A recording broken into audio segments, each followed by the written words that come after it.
La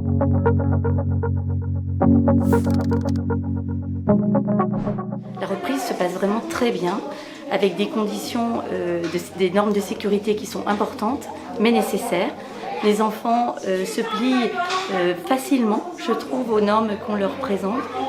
Moi, je souhaiterais saluer le travail des enseignants et des directeurs, qui est un travail de préparation important, parfois avec un petit peu d'appréhension par rapport à la situation. Et aujourd'hui, on ne peut que constater le fruit de ce travail et la mobilisation de tous. Alors sur la circonscription, personnellement j'ai 41 écoles. Aujourd'hui, j'en ai 36 qui sont ouvertes et les 5 dernières ouvrent lundi prochain. On a beaucoup travaillé avec mon équipe, que je remercie d'ailleurs parce que tant les agents de la ville de Chambéry que mes collègues enseignantes, celles qui sont là aujourd'hui présentes et puis celles qui travaillent depuis la maison aussi pour assurer la continuité pédagogique. On était toutes là la semaine dernière pour aménager, penser la circulation, la sécurité des enfants, l'organisation des classes, de la récréation, de la salle de motricité.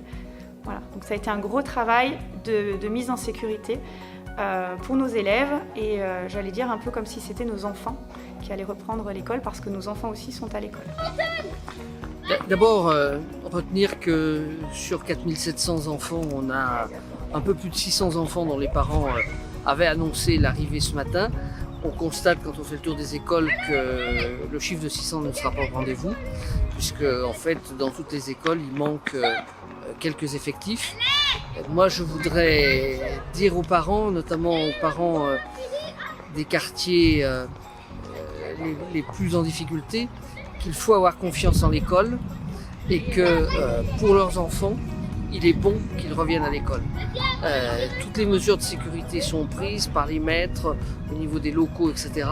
Je crois que vos enfants ont besoin de terminer l'année scolaire, ont besoin de voir ce qu'ils ont fait avec vous, quel que soit ce qu'ils ont fait pendant toute la période du confinement, et qu'il faut avoir confiance.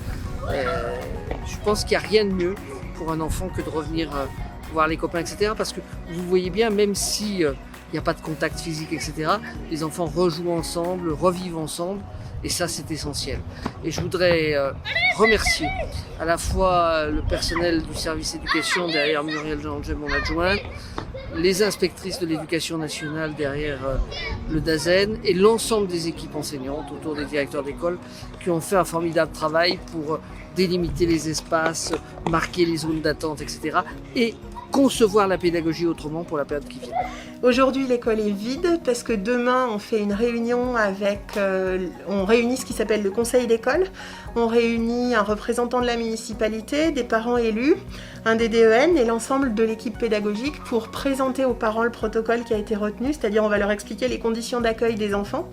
Et ensuite, on leur fera une petite vidéo pour expliquer comment ça va se passer pour les enfants. Et à ce moment-là, ils pourront décider de remettre ou pas leur enfant à partir de lundi prochain.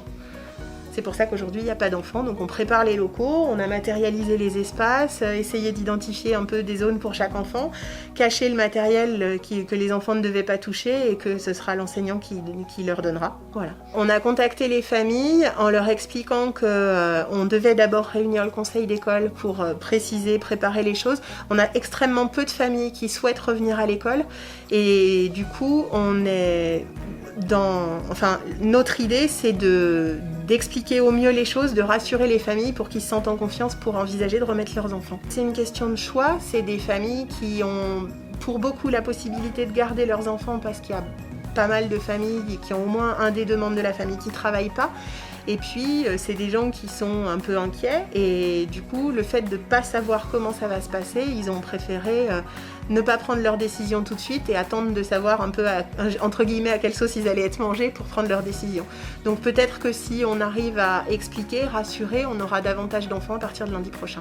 En fait, je pense que c'est la peur de ce virus, la peur de l'attraper déjà, et puis la peur de comment ça se passe concrètement dans l'école, en sachant qu'effectivement on a des masques.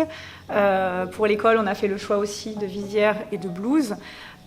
Donc est-ce que ça peut aussi effrayer, j'allais dire, certaines familles pour leurs petits-enfants, parce que ce sont des enfants qui ont entre 3 et 6 ans. Donc je pense qu'il y a ça aussi peut-être.